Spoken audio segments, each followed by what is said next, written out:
Eskola porrota esapideak adiera desberdinak izan ditzake.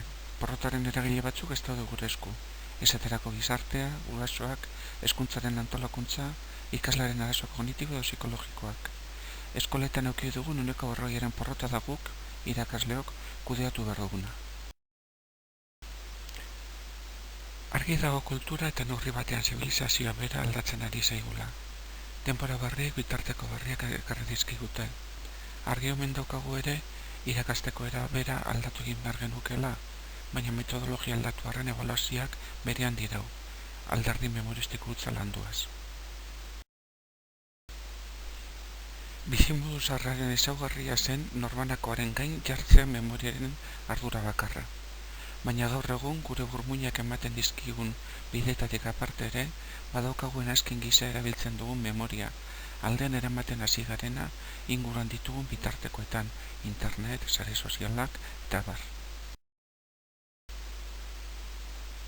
Aldaketak ezarri beharko ditugu beraz ebaluazioa egiteko moduan, baina ez dira gauza goiti bere irauli behar. Guk ezagutu izan ditugun osagai asko betikoa dira eta lagungarriak izan daitezke oraindik ikasleari bere kontestua zein den erakusteko, zelan komunikatu irakasteko, ekintzaile zean behar duela gerein jartzeko, eta bar. Hemen dator hitzaldi honetako aldaketa proposamen zehatza. Aurrekoari heldute ebaluazio proposamen batzuk betiko tradizioaren ildotik egin beharko ditugu, adibidez, irailean ikasturtean zehar landuko ditugun 100 kontzeptu hartu eta proba memoristikoak aplikatuko ditugu, oso denbora laburra emanda.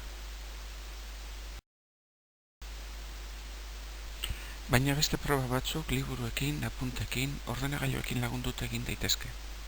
Hauek izango dira ikasturte hasieran lantzeko aukeratuta izango ditugun prozedurak, konpetentziekin lotura zuzenekoa dutenak. Praktikak eta teknologia txertatu egin behar ditugu. Eta zerrela eta praktika eta teknologia txertatu, argi eta garbi horixe delako ikasleari biharretzi eskatuko dioguna.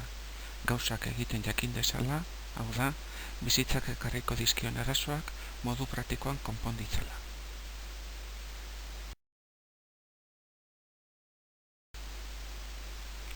Eta ebaluaketako ildo nagusi hau, behin eta berriz aipatu zaigun Blumen taxonomiaren argitan egin beharko dugu.